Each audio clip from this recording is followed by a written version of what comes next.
You did good. You're gonna be okay, I promise you.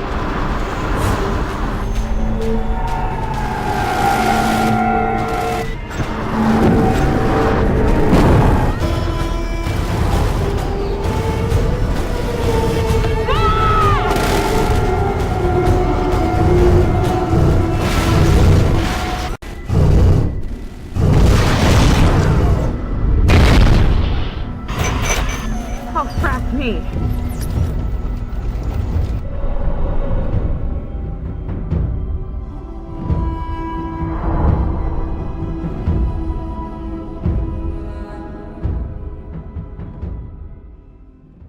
I was actually looking for some different kits for some current builds, but they were out. So I found myself getting the Cylon Raider from Moebius. Don't have one yet, and I'm really on a Battlestar Galactica kit right now. I'm just like scooping up everything I can from them right now.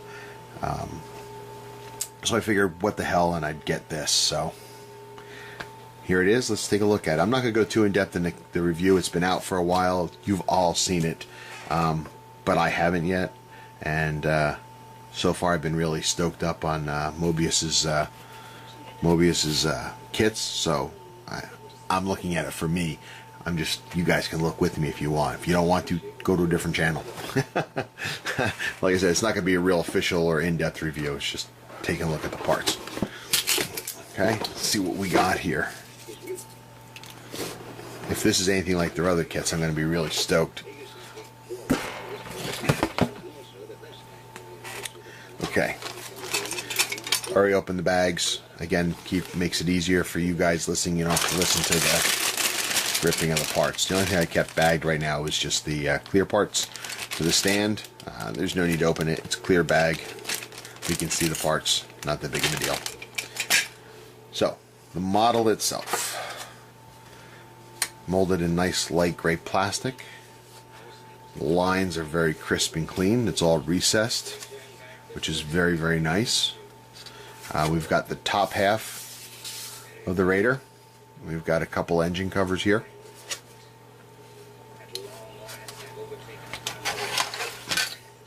You can actually hurt yourself. You can use this as a weapon. It's pretty sharp. The next sprue, we've got the underside of the Raider. You've got these parts here, which I believe go on this section of the Raider. Extend these parts out a little bit. That's what those are. And you've got the head. Gotta admit, man, that's pretty freaking menacing, isn't it? Damn, that's cool. Very, very cool. And if you notice, you can see my finger in there. It's not solid. Go figure. This company knows what they're doing when they're building these kits. Most companies would have probably made that solid, and you'd have to cut it out if you want to light it. This, they did it for you. That's great. That's attention to detail. It's very, very neat. Now, I don't plan on lighting this one. I don't believe this is going to be my only Raider, but I have a plan for this one, so I'm not going to light it, but you can light them, obviously. I wonder if that means in here. Ah, there it is. Okay. You've got a clear part in the bag here for the lens. So if you're not, I understand Tenna Controls makes a light board for it. I don't know if you put the lens in, then the light flights behind it, or you have to paint it, but it is in here, so that's cool. On this sprue, we've got some more, looks like some engine or vent type covers. I'm not sure what they're for here. And we've got the underside of the wing. Again, detail. It's pretty crisp and clean. Recessed panel lines. It's very, very nicely detailed. Very nicely detailed. As we can see here by the stamp. Hey, look, Moebius put a stamp on here with their information on it. That was made in China in 2011, which is all cool, right? But they put it on the inside of the kit, not on the outside like some companies do. Why the hell do they do that? I have no idea. I like this company better and better every day.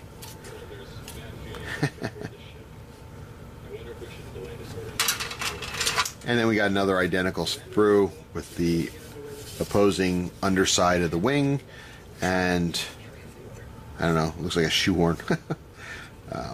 The other bits and bobs, I'm not sure what they are. I can't tell you. Again, if you want an in-depth review from somebody that's not an ass clown like myself, you can go someplace else because they do a better job. The instructions are just like the Viper. They've got the truncated corners, just like on Battlestar Galactica series. Kind of a neat touch. Tells you a little bit about it, assembly instructions, and there's a whopping 6 steps to doing this kit. So it's not going to be a very difficult kit to put together, that's for sure.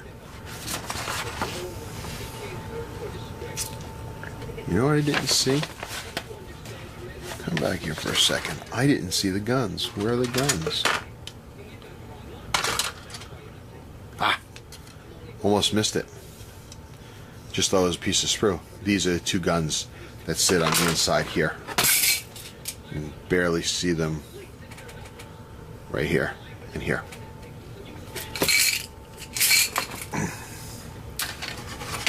Very neat. Very, very neat indeed. So anyway, that's our look at the Cylon Raider for the re-imaging. So, oh yeah, no decals. I'm surprised. I thought there would be a decal for the emblem on the side, which I noticed is actually molded in here.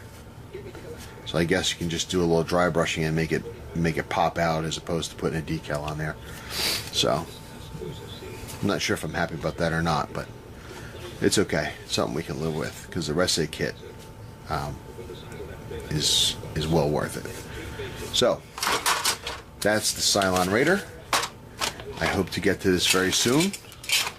I'm not going to reveal what I'm doing with it. I'm not just going to build it and put it on a stand and say Cylon Raider. Everybody does that. Not that there's anything wrong with that, but I want to try to make something a little different. So, but I'll reveal that later. So till next time, take care. Keep modeling. Keep drinking. Das Vidania. Auf Wiedersehen, and be strong. Take care, guys. All right, everyone. Work is progressing on the Cylon Raider. It's a very, very simple kit. Not a lot to it, but I like it a lot. It's pretty neat so far. Basically, as you can see here, the sub-assemblies are all done. We've got the starboard engine and the port engine put together, and the vents. Basically, it's a 2-part build. You've got the engine itself and then the vents on the side. They go together. Those 2 are done. You've got the rear thrusters done. 1, 2, 3, 4 parts in each. If you're going to like this kit, which obviously is very easy to do, should be very easy to do, the port emitter inside there is clear plastic, so all you need is put your LED in here and it'll glow through. It'll be pretty nice.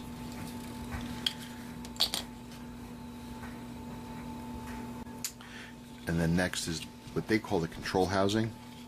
I call it the head of the thing.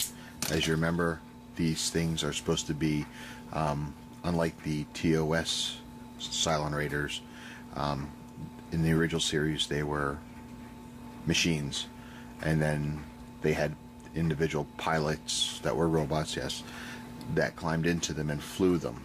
But when they walked away, the machine was just a machine. In this series, these things are living. They are part machine and then part biomechanical inside. So these are actually, lack of a better word, living beings. They're not tools like in the other episode. And then, but this was easy to put together. Some mold lines I had to take care of. I still have to work on.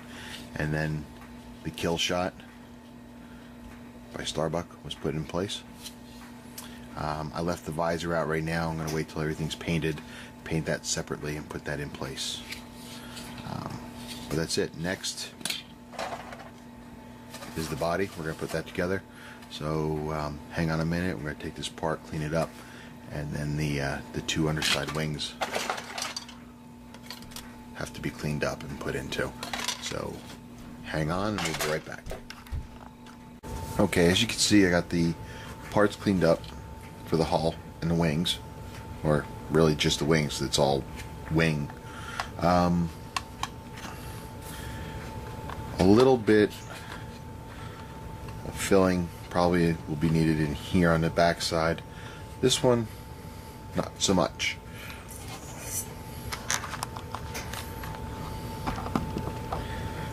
But yeah, it looks like a little bit of filler going to be needed on here. The inside lip here looks pretty good, just a little sanding, I think. This one, you'll see, needs a little filler in here. But the main construction's just about done. Port thruster's already put in. Got to work on the other one once I get the clamps off. Sorry, too close. Sorry, I'll try again. Port thruster already on. We'll do the other side as soon as the clamps come off. And we're coming along. Hang on, we'll be right back. Alright, and we're back. It took about an hour, and this is where I got. This, like I said before, this is a very simple kit, and after like an hour's work, this is what we got. We got ourselves a pretty cool looking Cylon Raider. Construction's all done. Went together. It was a breeze. This isn't connected here. The headpiece isn't connected yet. The reason I left that off is right here. Get the lights. You've got this recessed area in here. I just want to make sure I can get a good coat of paint in there. That's why I decided to leave this off, so I can get a nice even coat in there. Once it's all painted, then I'll put this back in place. But otherwise, it went together really well. I used a little bit of filler. Let's see. I used on this wing here. I just used a little bit of filler in here. I used Mr. Surfacer 500. Drooped that in there. Sand it, put it in with my finger, smooth it out, sanded the excess off, and it's in good shape, I think. And then it's funny because I did it on this side, but not this side. And then on the back, I did it on this side here. Again, I had to do the same thing here, but it wasn't needed on this side. But other than that, that's about it. There was one little damaged piece I got here that I had to fill. Still working on that area. Because the way the wing swoops here, there was the sprue came up here, and there was a attaching point, and it was really hard to get my tool, sorry, my hand's in the way, my tool in here to cut that, and when I did, it kind of twisted and it put a little nick in here. So I'm using a little Mr. Surfacer to kind of fill that out. Hopefully that'll fix it. If it's not perfect, that's okay, because this is not a perfect Raider. So it has a little battle damage, that's fine. I mean, it already does have a headshot, so a little nick in the wing's not going to hurt it either. So that's where we are right now. So really, the next step is going to be to prime it, and then we'll start painting on it. It looks pretty cool. Zoom in on this sucker. It's got a badass look to it, if you ask me. Yeah, looks pretty sinister even for a styrene kit, even though it's got a hole in its head. But anyway, that's it for now. Just like to say thank you for looking. Thanks to those that subscribe. And till next time, be strong.